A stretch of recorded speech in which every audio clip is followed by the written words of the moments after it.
Hi everybody. I hope you guys are doing well. Today is Saturday. It's August 24th. It is a beautiful day here in New York City. It's actually a quiet day here in New York City. I tried to shoot this video last weekend and the computer was giving me problems, and then they were having a block party outside. And there was a DJ and that music was loud. So I couldn't it was just too much competition. I really couldn't even hear myself. So I had to abort, and I said I'd just try it again this weekend. So here we are. And hopefully I can get this thing uploaded to YouTube quick. And so let's just get into this. I think I want to mention. I know some of you guys have already returned to school. Some of you will be returning to school soon, like in the upcoming days. So I want to wish all of you have a great school year. All right, do well, um, get good grades. Right. You want if any of you are struggling in any subject in school, let your teachers know. If you can get a tutor, try to get a tutor. There are also free online materials that you can use and take advantage of. So do that as well. But whatever you do, don't just suffer in silence and fall behind the class. You want to keep up with your class and keep up with your schoolwork. And again, you want to get good grades. All right. So I want to get right into this topic. I'm like on the edge of my seat. I can't wait to talk about it. But child sex abuse has been all over the news. It's been all over the XJW community, Reddit community, XJW Facebook community. So I'm so eager to talk about that. Um, I think the first thing I want to say is to the survivors. I want to thank you so much for coming forward. Um, I know this is a difficult thing to do. It's a very courageous thing that you're doing. And I just want to say thank you for doing this. And the reason why it's so important is because it's important that you get justice from Watchtower and hold them accountable for what's happened. And I cannot thank you enough for doing that. Um, I also want to extend the support of the XJW community. So if there's anything you need from us, just let us know. We stand behind you in solidarity, and we are there to support you in whatever way you need us, whatever you need from us. All right. So that's what I wanted to get out there first. Um, so what's happened here in New York is the state of New York. Normally, with child sex abuse, you file a police report at any time regarding child sex abuse. But as far as a lawsuit, you have a certain time period to file a lawsuit. And if you don't file a lawsuit within that certain time, then once that time expires, there's nothing you can do. That as far as the lawsuit, there's nothing you can do. And so what New York State has done is what they did is given child sex abuse survivors a 1 year window. So it doesn't matter when the abuse happened, they can come forward and and start a lawsuit and hold the organization or the institution where the child sex abuse is happened. They can hold that institution responsible. So in the case of Watchtower, if Watchtower either knew about the abuse or they knew that there was a pedophile in the congregation, then they are liable. They are responsible. Um, so far, the Zalkin Law Firm has started 3 cases um, of Jehovah's Witness child sex abuse, and they are including the 8 members of the governing body in those lawsuits. And that is important because it's the governing body that makes the policy for 8 million Jehovah's Witnesses globally. Right? So they are finally being held responsible and held accountable for their actions. So this is a first. It's a first. And it's very important, right? So, as far as us as XJWs, what does this mean to us? What do we need to be doing? Um, the reason why this is important to me is because there are children still being born and raised in that cult, and so it's an opportunity to get justice for the survivors, but it's also an opportunity to make that cult safe for the children being born and raised in that cult. If I had my wish, there wouldn't be not one Jehovah's Witness on this entire planet, but that's not going to happen. So the second best thing is to make that cult as safe as possible for Jehovah's Witnesses. And it's my hope that with as many cases that come forward, if the governing body is sued, if the congregation is sued, then hopefully Watchtower will change its policy and change the two witness rule and all of that. So that's why this is so important to me. What should we be doing? One of the things we need to be doing is keeping this topic all over social media. We need to keep it in the spotlight. And so, and I posted about this on Reddit yesterday. I posted about this in the Facebook's XJW community as well. We should be all over Twitter, Instagram, Facebook. On the Facebook Jehovah's Witness pages, we should be all over. There are Facebook Jehovah's Witness groups we need to be in and posting about this. So again, we just need to get this out there and keep it, in the spotlight. So that's one of the things I want to encourage you all to do on a regular basis. Whatever your social media preference is to at least, find a story or whatever and post and keep this subject out there on a regular basis. That brings up, I should have started out by saying this. When it comes to activism, which is what this is, it's important that if you want to engage in it, you need to just make sure you do it in a safe manner. You make sure it's safe for you to do so. And so if you can post to social media, even if you use a secondary ID or a secondary account, then absolutely, please engage in activism. Some people don't feel comfortable doing activism, especially if they're the kids of an elder. They don't feel comfortable doing it. Some feel that, and it's true, some parents are so restrictive with their children and so controlling over their kids, they feel like it's too much of a risk of them getting caught. And so it's understandable that some do not wish to engage in XJW activism. And so, that's to be expected and is understood. But if you do feel comfortable engaging in XJW activism, then please do. Again, if you need to create a secondary social media account and just put this story all over social media. All right. Another form of XJW activism is coming up with this next request. Someone posted on the Reddit, in the XJW Reddit group, that the child sex abuse crisis was discussed at a meeting at the Kingdom Hall, and that for 10 minutes that they were making fun of.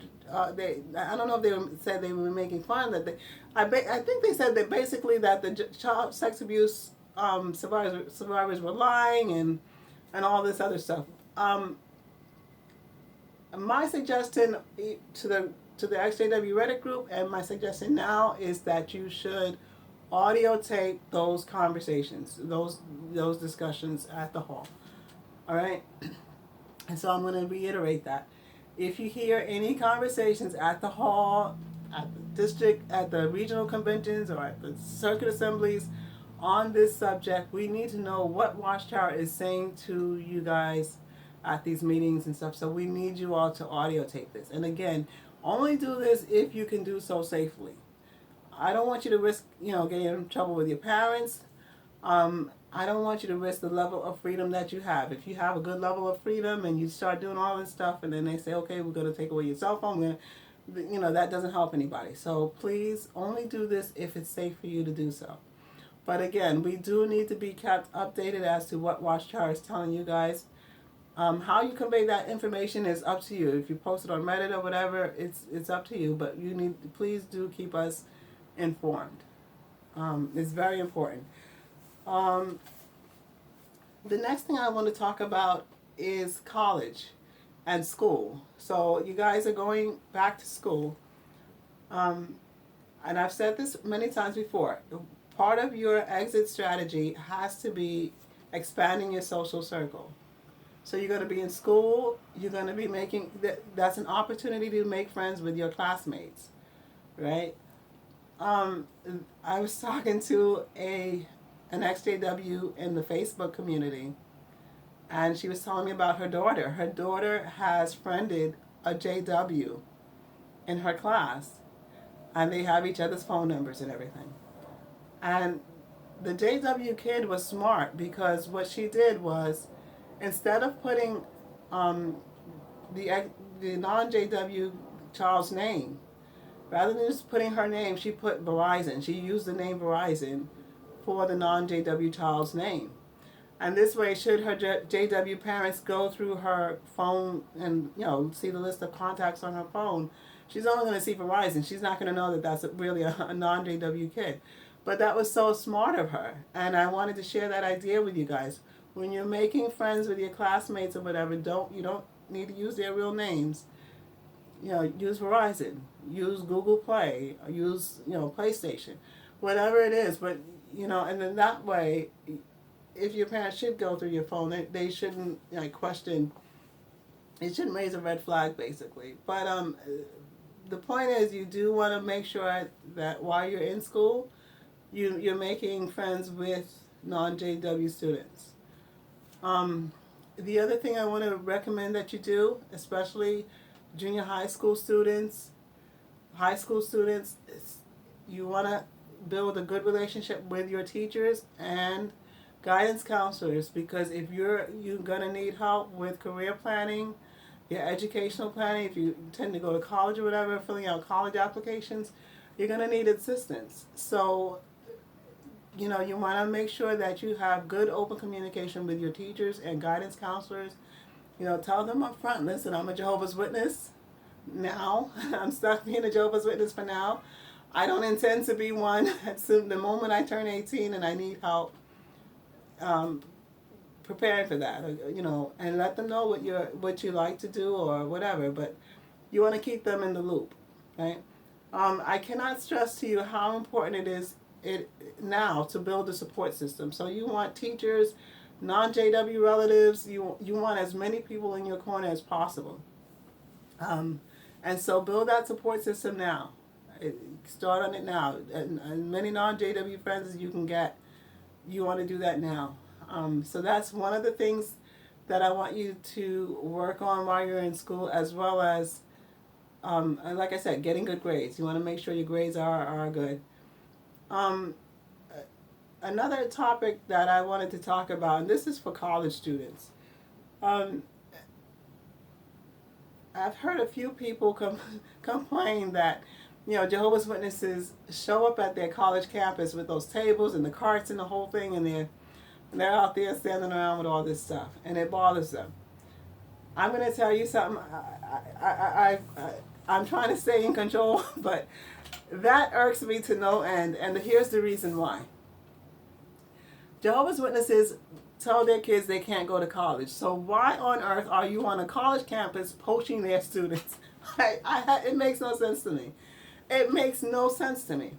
So if you are a college student and you see them on your campus, one thing you can do is you can approach them directly and ask them, why are you here? Just ask them point blank. You don't allow your members to attend college. Why would you come to a college campus and try to recruit students away from here on campus? Why?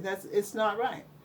So that's the first thing you can do is approach them and ask them point blank, why are they there? And then the second thing you can do, and it is, I strongly recommend you do, snap a photo of them standing there on the campus and send it to your administrative office and let them know that Jehovah's Witnesses don't allow their members to go to college. And the members who do go to college, the other members are told to shun them. And so they are alone, they're ostracized for going to college. So why are you allowing them on the campus to recruit students from your college, that they then no longer be able to attend college. It does not make any sense. So definitely write a letter to your administrative office regarding the issue. The other suggestion I have is to write your administrative, staff there on the college, and ask them. There are called experts across this country that could come to the college and give a lecture to the students about cults, what they are, how they operate, who they recruit, how they recruit them. Um, Really, that's what your college should be doing, is offering a free seminar, a free lecture to the students about cults and the danger of them. But there's no way, no college should be allowing Jehovah's Witnesses to recruit on their campus. So I want to make that clear. If you see Jehovah's Witnesses recruiting on your college campus, do not remain silent about it. Speak out, write a letter, complain to your administrative staff there at the college about the situation. But please, please, please, do not remain silent about it. All right? All right, so now the last topic I'm going to talk about briefly. I'm not going to go overboard with this, but I want to briefly cover it, and that's the subject of drugs, right? So in some states, they have started this thing where they legalize marijuana. And I'm not going to micromanage anybody and tell you what you can and cannot do, right? Because that's just not what I want to do. I just want to give you things to think about so that you can make your own decisions and you can make wise decisions. With drugs, here's the deal with drugs. All right. When we leave the call, we lived a whole life of no, you can't do this, no, you can't do that, no parties, no drinking, no drugs, no birthdays, no, everything's no holidays, no nothing. So when we leave, the first thing we want to do is just go completely off the chain, and we want to try anything and everything, and just right, because we've been told no so long, we want to just go the opposite extreme, and do everything. And so when it comes to drugs, right, a lot of people will go, just try it, just do this. And the reason why you'll never hear me say go try drugs is because I don't know where you will end up. There are some people who try drugs and they can keep it under control and they can live their lives and function and they go to work and everything's okay. Other people, they get addicted to drugs. Before you know it, they are robbing and stealing from their friends and families to get more drugs. They can't hold down a job. They just live from one drug hit to the next, to the next, to the next. And so their whole lives now has just been nothing but substance abuse, and it has them in their grips. And it would be horrible to go from a cult to now becoming a slave to drugs. So that's why whenever it comes to drugs, I don't want to make decisions for you and tell you what you can and cannot do, but you will never hear me advocate for you trying drugs, because I don't know where you'll end up. All right. A big important part of this thing that I want you to keep in mind is that there are a lot of companies, depending on what kind of job you are applying for, there are a lot of companies that test for drugs. The last thing you need to do is fail a drug test and then you get fired and all of this. It just does not help anybody. Another issue that comes up, when you hear us talk about, especially in the XJW Reddit community, a lot of us encourage you guys to think about Job Corps. It's for individuals who are age 16 to 24. The thing about Job Corps, though, is if you have a drug habit, they are not going to accept you. They are not going to accept you. And again, the reason why is because you become a hazard. If they have to worry about you stealing from other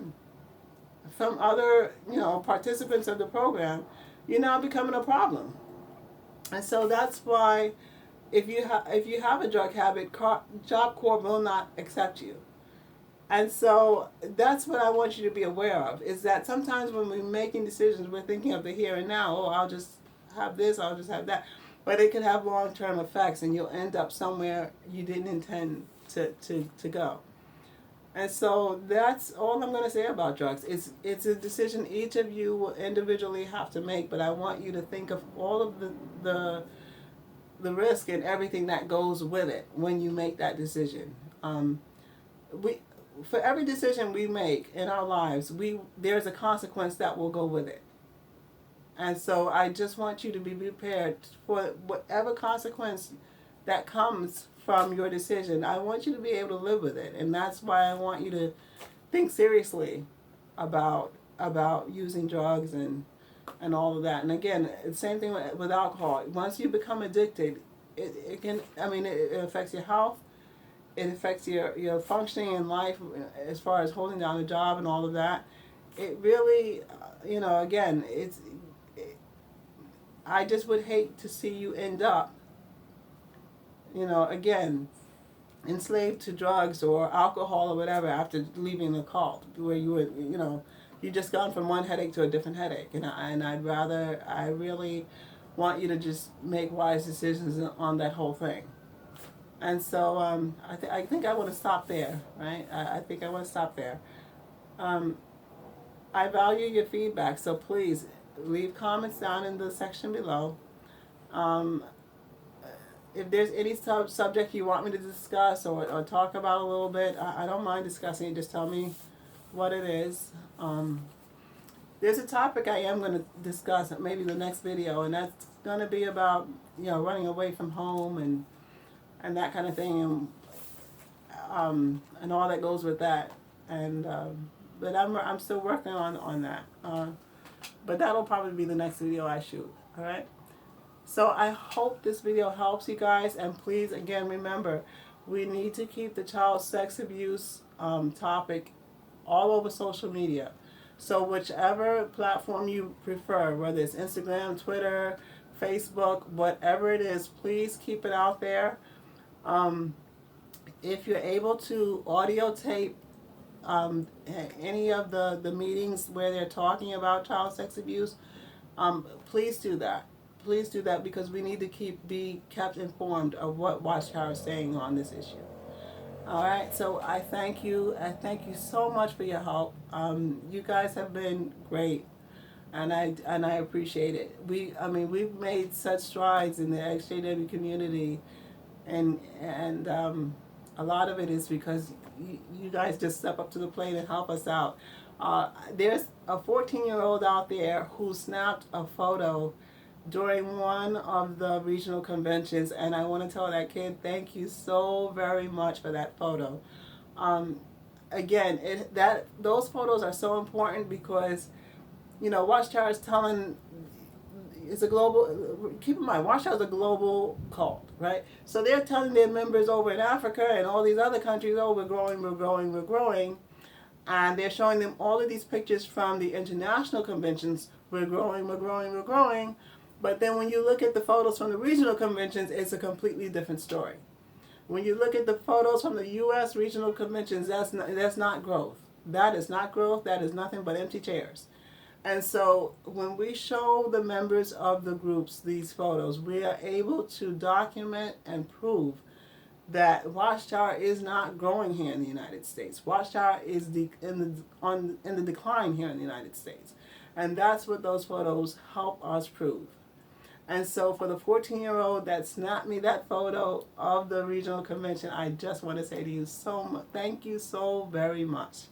Thank you. And I can't tell you how much I appreciate it. I hope you continue your XJW activism. You're going to be great. You would be great at it. So I'm going to end on that note. Thank you so much, you guys, for watching. And I love you guys. And, keep in touch. All right? All right, bye.